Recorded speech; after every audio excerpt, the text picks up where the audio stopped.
नमस्कार साथियों। RWS classes में आप सभी का स्वागत है। राजस्थान हिस्ट्री की शुरुआत RWS क्लासेस के साथ करेंगे। साथियों, ये क्लास पशु परिचर, सीईटी और राजस्थान की सभी परीक्षाओं में लाभदायक है। तो आप जुड़ जाइए। आप अगर राजस्थान की किसी भी वैकेंसी की तैयारी कर रहे हैं तो राजस्थान हिस्ट्री की शुरुआत RWS क्लासेस के साथ कर सकते हैं। नोट्स मेकिंग पैटर्न वाली क्लास रहेगी ताकि आप अच्छे से नोट्स बना पाए और उनका अच्छे से रिवीजन कर पाए। महाराणा कुंभा से राणा विक्रमादित्य तक का इतिहास इस क्लास में हम जानेंगे। तो शुरू करते हैं साथियों। सभी लोग जुड़ गए हैं ना? साथियों, यूट्यूब चैनल को आप सब्सक्राइब करके कर लीजिए और बेल आइकन को दबा लीजिए। कोई भी डाउट हो तो आप कमेंट में पूछ सकते हैं एंड लाइक करिए, क्लास को शेयर कीजिए। ठीक है, चलिए। तो डेली की अपनी क्लास आती है और राजस्थान हिस्ट्री की क्लास चल रही है। पशु परिचय पार्ट बी का 45 अंक का पार्ट भी हमने शुरू किया है। उसकी बढ़िया करंट टॉपिक कंप्लीट हो चुका है और नेक्स्ट टॉपिक जल्दी आएगा। एंड अपने RWS फैक्ट वाली जो मुहिम है वो चल रही है, जिसमें आपको इंपॉर्टेंट टॉपिक को लेकर क्लास दी जाती है, छोटी छोटी क्लास दी जाती है। तो साथियों, आज हम महाराणा कुंभा से शुरुआत करते हैं शुभारंभ। चलिए, आ जाए। PDF को बनाने में जो आप लोगों के लिए बहुत मेहनत करता हूँ मैं, तो आप सपोर्ट कीजिए, क्योंकि ये डायरेक्ट किसी ऐसे ही नहीं है। इनको 3-4 किताबें पढ़ने के बाद ये PDF बनाई जाती है आप लोगों के लिए, इंपॉर्टेंट चीज़ें, ताकि आपको अच्छे से समझ आए और आपके अच्छे नोट्स बन पाए। तो चलिए साथियों, महाराणा कुंभा से शुरू करते हैं आज की क्लास को। तो महाराणा कुंभा जी, यानी 1433 से 1468 ईस्वी तक इनका शासनकाल रहा जी। महाराणा मोकल की हत्या के बाद महाराणा मोकल तक हमने पिछली क्लास में बहुत ही अच्छे से पढ़ लिया था। तो आप जरूर देखिएगा उन क्लासों को, क्योंकि पिछली क्लास समझेंगे, पढ़ेंगे, तभी आगे की कहानी आपको याद आएगी। इतिहास तो आप जानते हैं कि हिस्ट्री एक कहानी के तौर पे है, तो आपको पीछे के पात्रों को जरूर देखना है, उसके बाद आप यहाँ देखिएगा। ठीक है ना? तो चलिए, महाराणा मोकल की हत्या के बाद उसकी रानी सौभाग्यवती से उत्पन्न पुत्र कुंभा 1433 ईस्वी में मेवाड़ का शासक बना। उसने अपने अपनी सूझबूझ एवं योग्यता से राज्य की आंतरिक स्थिति को सुदृढ़ किया, राठौड़ों का मेवाड़ पर प्रभाव समाप्त कर सामंतों का विश्वास अर्जित किया। कुंभा ने चित्तौड़ एवं कुंभलगढ़ को अपनी शक्ति का केंद्र बनाया। कुंभलगढ़ शिलालेख में राणा कुंभा को धर्म और पवित्रता का अवतार माना जाता है। तो किसका अवतार माना जाता है मेरे भाई? धर्म और तो राणा कुंभा को धर्म और पवित्रता का अवतार माना जाता है। तथा दानी राजा भोज व दानवीर कर्ण से बढ़कर बताया गया है। उसने आदिवरा की उपाधि धारण की थी। तो महाराणा कुंभा ने आदिवरा की उपाधि धारण की और महाराणा कुंभा को दानवीर कर्ण से भी बढ़कर बताया गया है, दानी राजा भोज से भी बढ़कर बताया गया है, और धर्म और पवित्रता का अवतार महाराणा कुंभा को माना गया है। 1437 में सारंगपुर के युद्ध में मालवा के शासक महमूद खिलजी को परास्त कर बंदी बना लिया।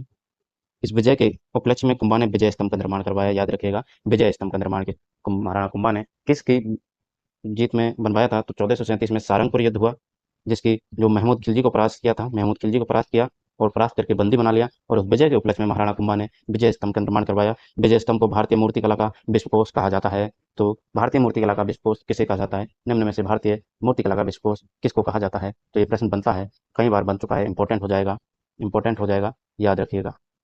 ठीक है, तो भारतीय मूर्तिकला का विश्वकोश कौन हो जाएगा? विजय स्तंभ हो जाएगा। विजय स्तंभ को महाराणा कुंभा ने 1437 में सारंगपुर युद्ध हुआ, उसमें महमूद खिलजी को परास्त कर बंदी बनाया और इस विजय के उपलक्ष्य में विजय स्तंभ का निर्माण करवाया, जिसे भारतीय मूर्तिकला का विश्वकोश कहा जाता है।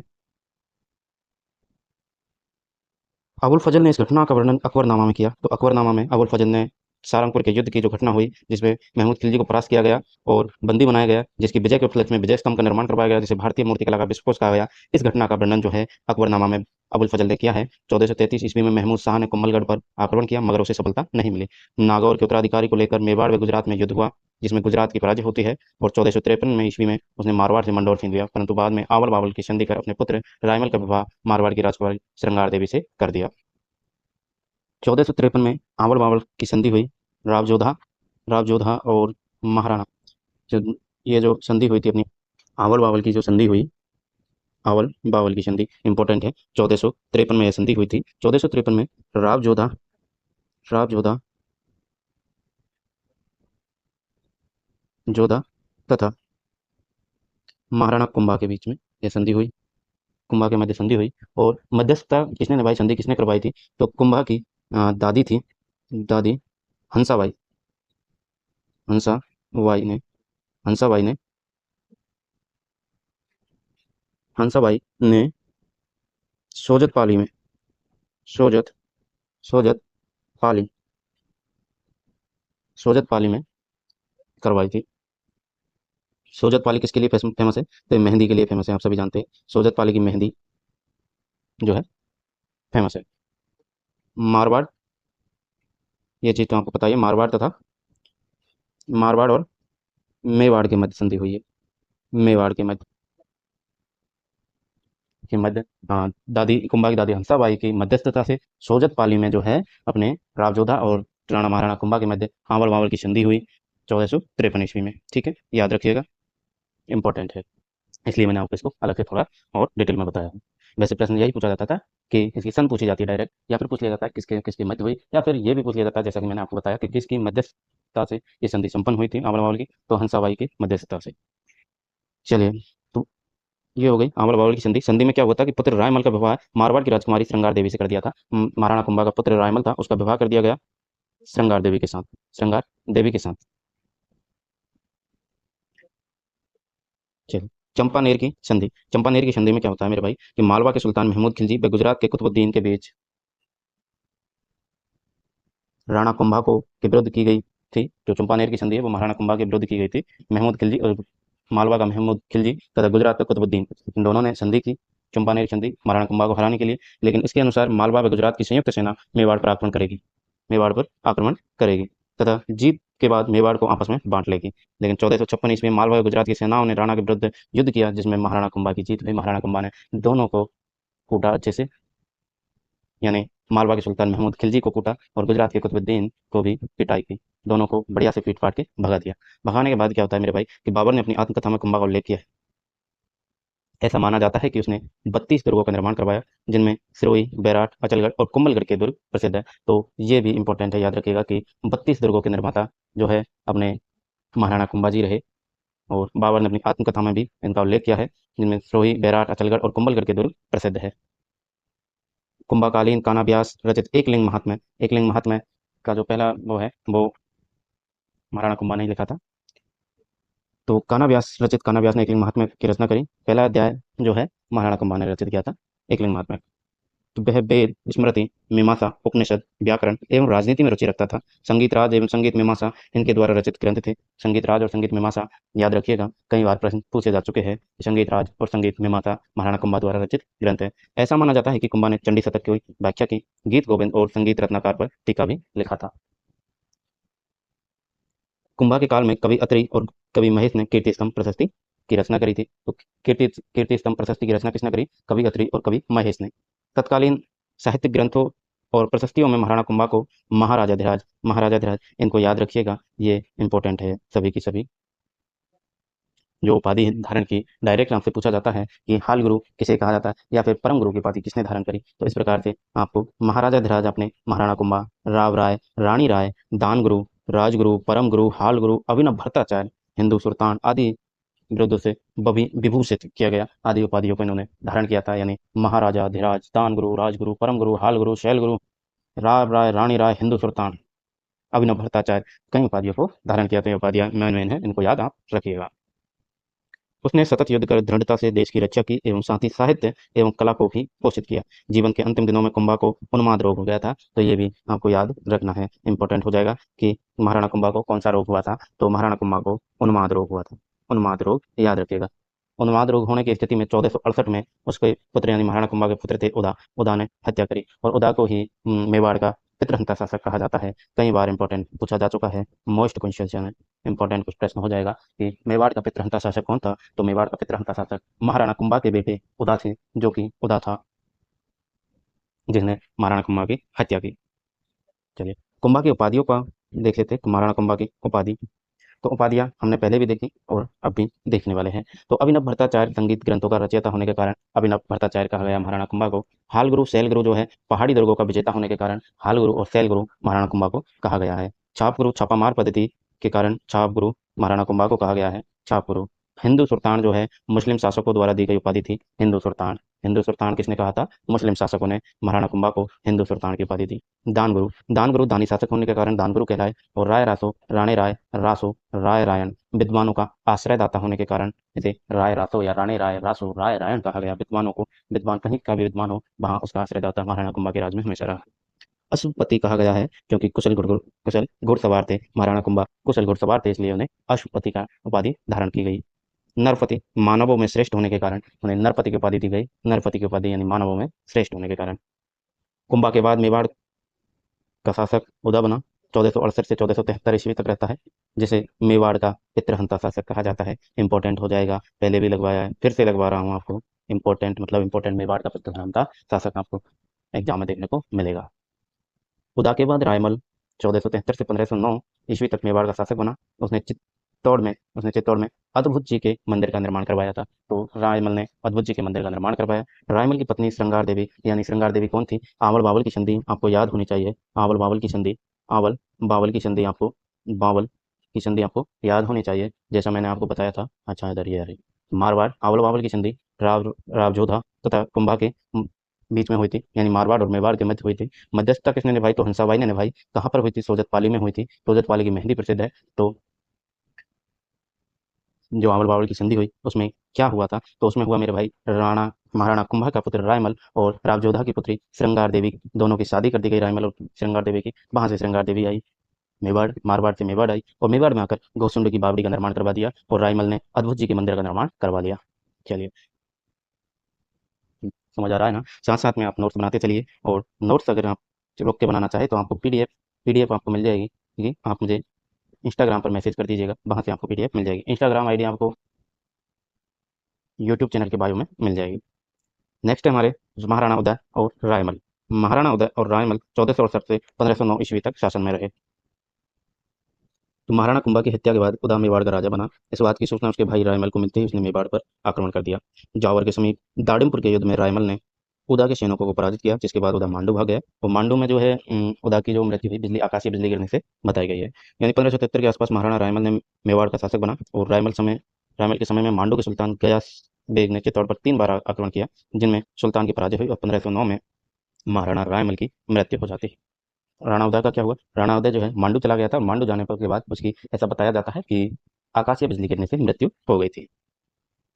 नेक्स्ट आ जाइए हमारे महाराणा सांगा, सम्राट महाराणा सांगा। महाराणा सांगा को कौन नहीं जानता?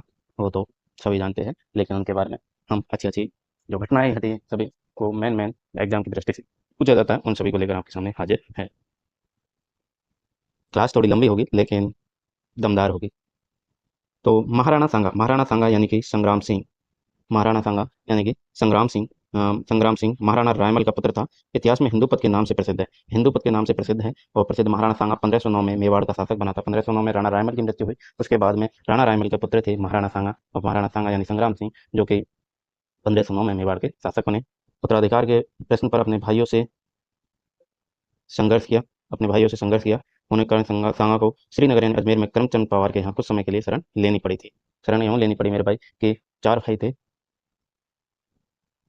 महाराणा सांगारे। उत्तराधिकारी के लिए जो प्रश्न बना था, तो उसके लिए 4 तैयार थे, पृथ्वीराज और ये 4 थे। लेकिन इनकी कहानी को सुनने के बजाय हम मेन पॉइंट पर फोकस करेंगे, क्योंकि क्लास लंबी हो जाएगी फिर। तो कहानी तो आपको हर जगह सुनने को मिलेगी, लेकिन नोट्स मेकिंग पैटर्न पर सीधे सीधे लाइन को समझाना और उसके एग्जाम से रिलेटेड चीज़ें पढ़ना आपको यही मिलेगा। तो कहानी हम नहीं सुनाने वाले हैं, ठीक है?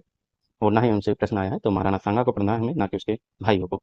तो सांगा के राज्य अभिषेक के समय दिल्ली पर सिकंदर लोदी और गुजरात पर महमूद बेगाड़ा, मालवा पर नासिर शाह खिलजी का शासन था, जो कभी भी अपने साम्राज्य के विस्तार के लिए मेवाड़ पर आक्रमण कर सकते थे। इन सभी शत्रुओं से अपने राज्य की सुरक्षा के लिए महाराणा सांगा ने पड़ोसी राज्यों की जागीरें प्रदान की तथा उनसे वैवाहिक संबंध का स्थापना बनाने बनाई।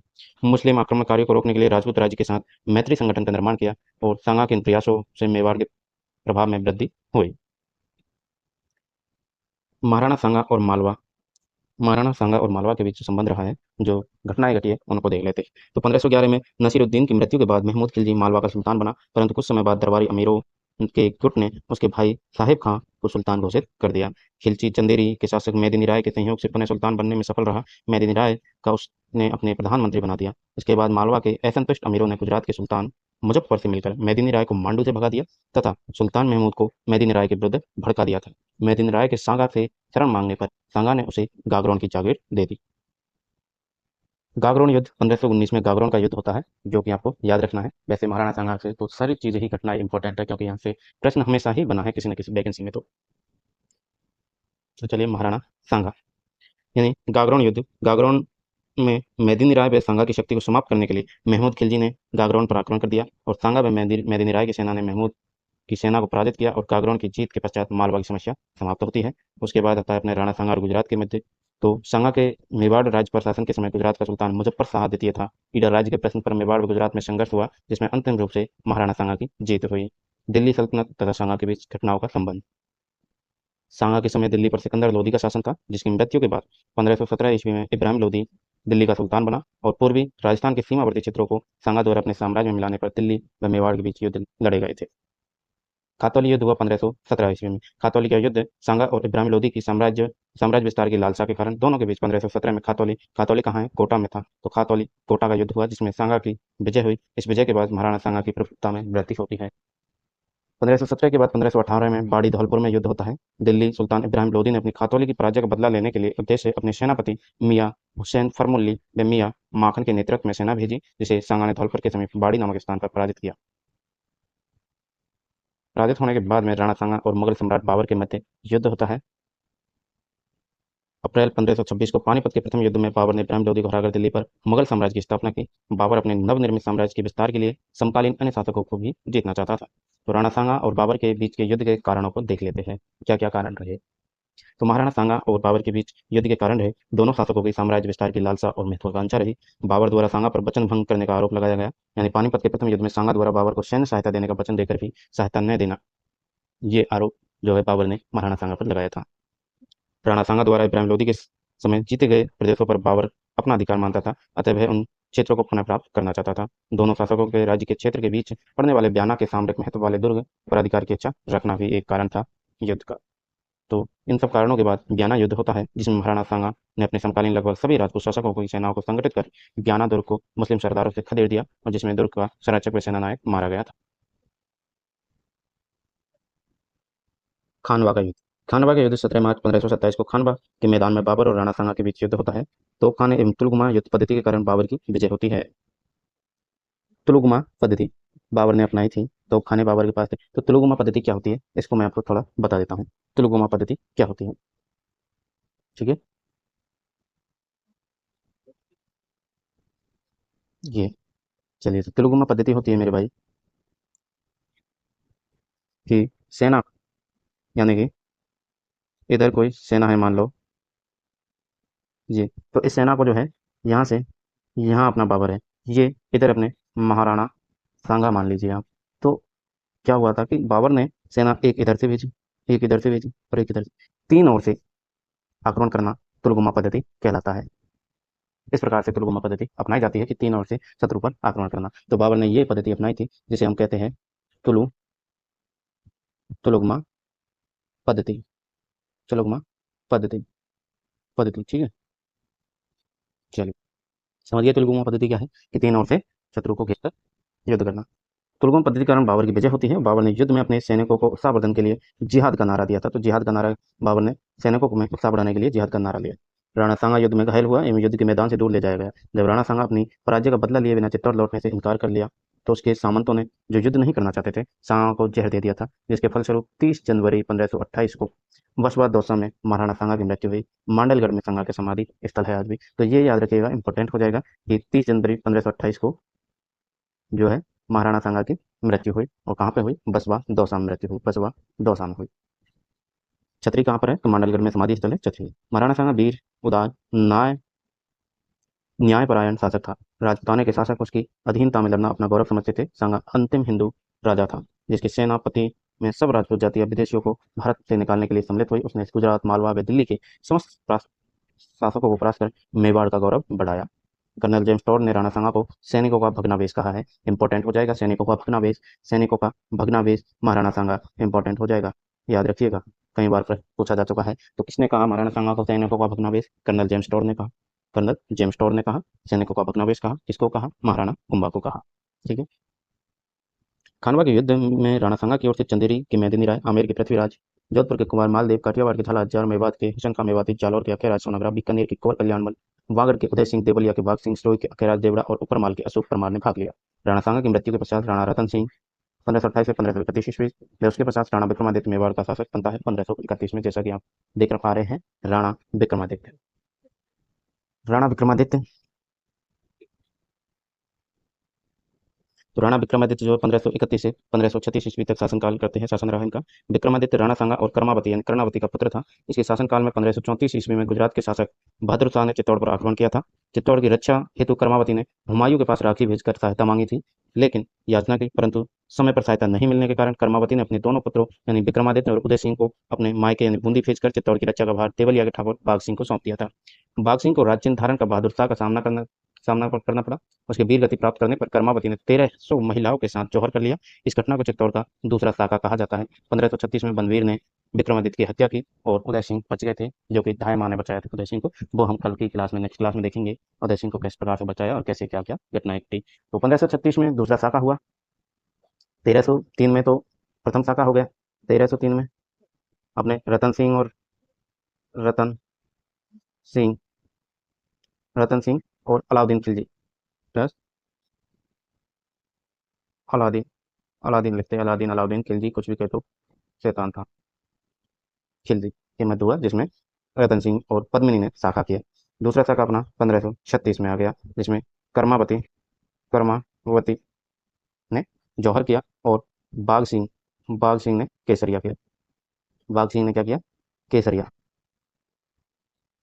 केसरिया किया। ठीक है, तो इस प्रकार से दो शाखे हो गए। तीसरा शाखा आपको जल्दी देखने को मिलेगा 1567 में। ठीक है, तो साथियों ये थे अपनी नोट्स मेकिंग पैटर्न पर क्लास। कैसी लगी आप कमेंट करके जरूर बताइएगा। एंड पीडीएफ के लिए आप मुझे मैसेज कर दीजिएगा इंस्टाग्राम पर, वहाँ से आपको पीडीएफ मिल जाएगी। नेक्स्ट क्लास में हम देखेंगे महाराणा उदय सिंह से और महाराणा प्रताप, इन सब के बारे में देखते हैं कितना कवर होता है। राजस्थान हिस्ट्री की शुरुआत आप लोगों ने कर दी है हमारे साथ, तो कंप्लीट पढ़ेंगे हम। ठीक है, बेझिझक रहिए, बिल्कुल हकुनामा टाटा, यानी कि कोई चिंता नहीं। ठीक है, तो मिलते हैं नेक्स्ट वीडियो में। जुड़े रहने के लिए धन्यवाद आप सभी का, और इसी तरह अपनी तैयारी को जारी रखिए, क्योंकि तैयारी हमेशा करते रहना चाहिए, चाहे वैकेंसी में एक टाइम हो कितना भी टाइम हो, तो पढ़ते रहना चाहिए। ठीक है, चलिए तो जय हिंद जय भारत।